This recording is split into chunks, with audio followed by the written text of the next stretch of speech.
Olá, minha gente, muito boa tarde. Nós temos algumas coisas que a gente aprende à medida que a gente naturalmente lê, porque tem muita coisa que não seria possível mais ser passado boca a boca. Nós estamos hoje numa caminhada que muitas vezes, se você não parar e não se debruçar sobre a leitura, você não vai ter aquele conhecimento que é bastante importante para a tua vida. Muito bem. Eu, lendo o livro se não me engano, de Reis, nós encontramos uma história lá onde diz que o Elias pede, segundo o livro de Reis, capítulo 2, versículos 8 a 10, diz que Elias tomou o seu manto, enrolou-o, feriu as águas, as quais se dividiram para os dois lados, e passaram ambos em seco. Elias e Eliseu passaram em seco. Havendo eles passado, Elias disse a Eliseu: Pede-me o que queres que eu te faça, antes que seja tomado de ti. Disse Eliseu: Peço-te que me toque por herança, porção dobrada do teu espírito. Tornou-lhe Elias: Dura coisa pediste. Todavia, se me vires quando for tomado de ti, assim se te fará. Porém, se não me vires, não se fará. Segunda Reis 2, de 8 a 10. Aqui nós lembramos que Elias, cansado já de tanta correria, cansado de toda a guerra que ele estava tendo com Acabe, com a Jezabel, e cansado de tudo, ele pediu a Deus um descanso, e Deus disse para ele: tudo bem, primeiro você vai ungir o rei, e vai ungir o Eliseu no teu lugar, para que o Eliseu tome o teu lugar, e se não me engano tinha uma terceira pessoa, não estou bem lembrado agora, mas era mais ou menos isso. E Elias faz o que tem que fazer, passando por um determinado lugar, estava lá Eliseu tocando a junta de bois, ou seja, arando a terra de seu pai, e Elias jogou seu manto, o Eliseu entendeu o chamado, e Eliseu pediu apenas que lhe desse um tempo. Ele foi, quebrou o arado, do arado ele fez uma fogueira, pegou os bois que puxavam o arado, matou-os e ofereceu em holocausto ao Senhor. Ou seja, Eliseu entendeu perfeitamente o seu chamado. Naquele momento, ele entendeu que aquilo provinha, sim, de fato, do Deus de Abraão, de Isaque e de Jacó, o Deus de Israel. Então, Eliseu passou a seguir Elias. E Eliseu passou a entender que, sim, Elias iria ser tomado a qualquer instante, e que Eliseu tinha que estar o mais próximo possível de Elias para que ele pudesse ter aquilo que ele mais queria, que era fazer parte do ministério profético. Como diz Elias a ele: Dura coisa pediste. Todavia, se me vires quando for tomado de ti, assim se te fará. Ou seja, se tiver muita atenção, se você estiver muito atento, se você estiver lendo, meditando, estiver com os olhos voltados para o fato, você terá.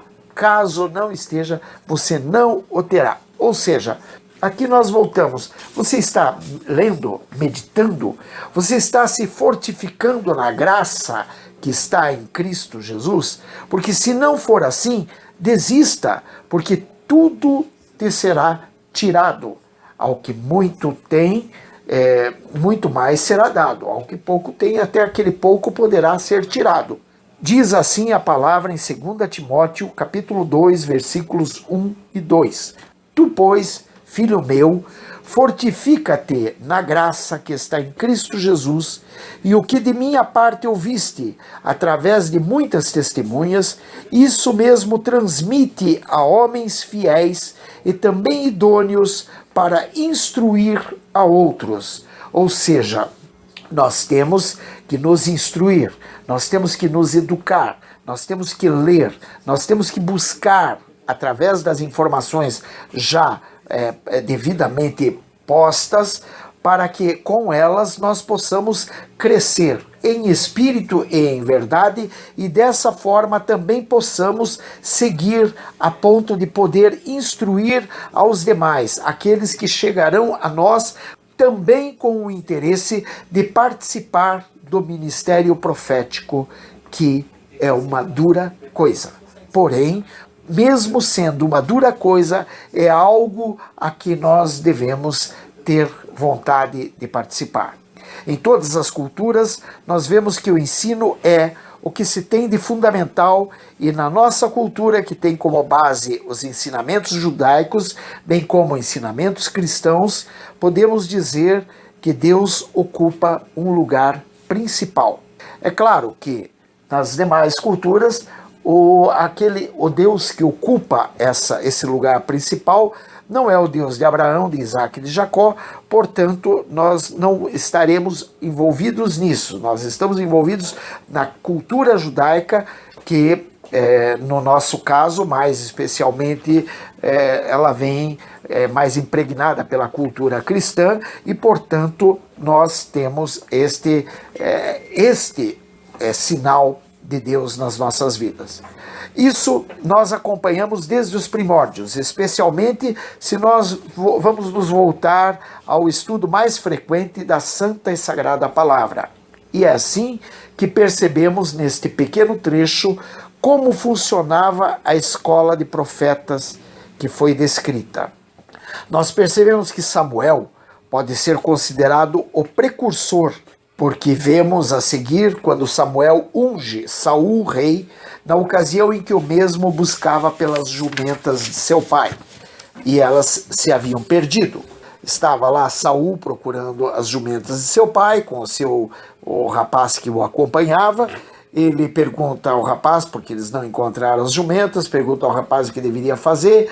O rapaz pega e sugere a ele que faça uma visita ao profeta, que ali estava, e que o profeta possivelmente poderia dizer onde estavam as jumentas, o Samuel.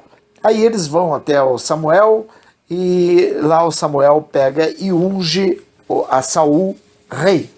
E diz em 1 Samuel capítulo 10, versículos 5 a 7: Então seguirás a Gibeá Elohim, onde está a guarnição dos filisteus, e há de ser que entrando na cidade encontrarás um grupo de profetas que descem do alto, precedidos de saltérios e tamborins, e flautas e harpas, e eles estarão profetizando. O Espírito do Senhor se apossará de ti, e profetizarás com eles, e tu serás mudado em outro homem.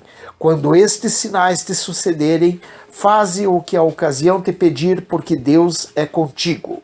Lembramos que Saul foi, e tudo aquilo que Samuel havia falado para ele aconteceu quase que imediatamente. E também quando Saul manda buscar Davi para o matar, isso depois que Saul foi o rei, Saul começa a perseguir Davi, e Saul manda buscar Davi porque Saul queria matar Davi, porque Davi ele sabia o que iria ocupar o trono. E os soldados de Saul, quando foram buscar Davi, acabaram por encontrar um grupo de profetas. Esses mesmos soldados ou mensageiros de Saul, como queira, também começam a profetizar no momento que encontra os profetas, porque o Espírito de Deus desceu sobre eles.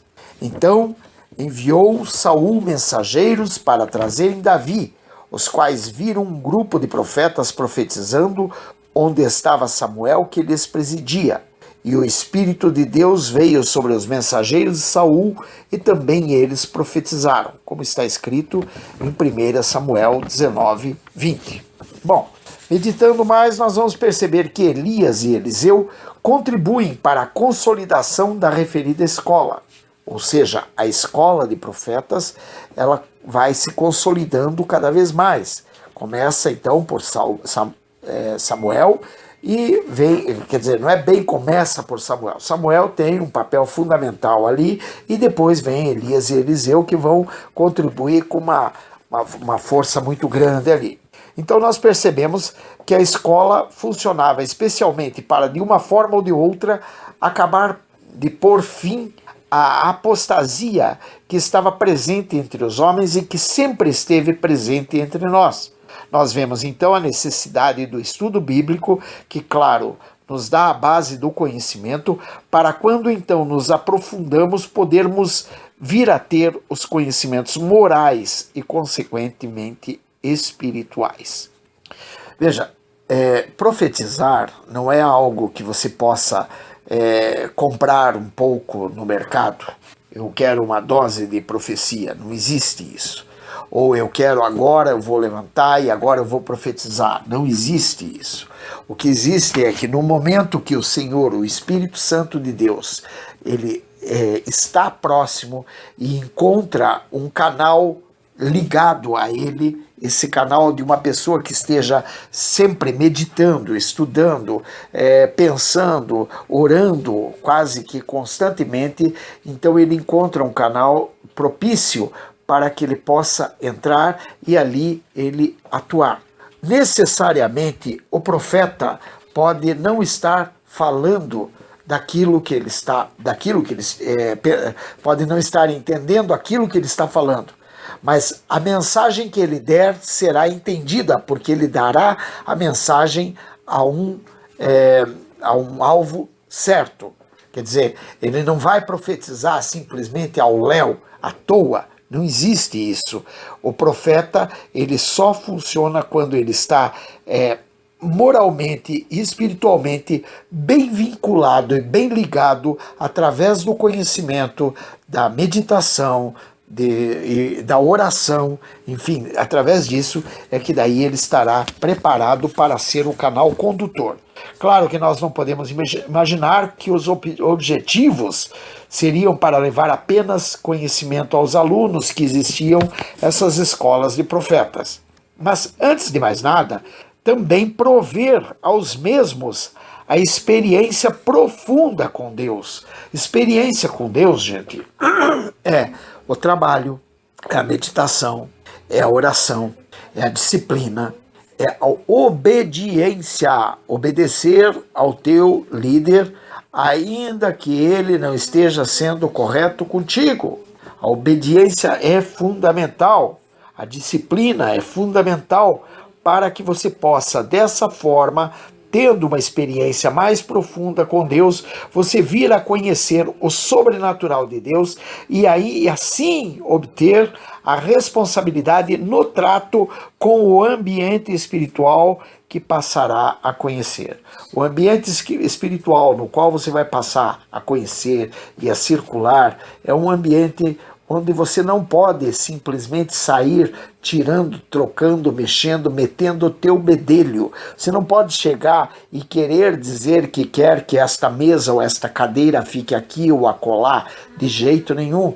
Você tem que entender que o ambiente espiritual não te pertence. Você passa a ser apenas um canal condutor.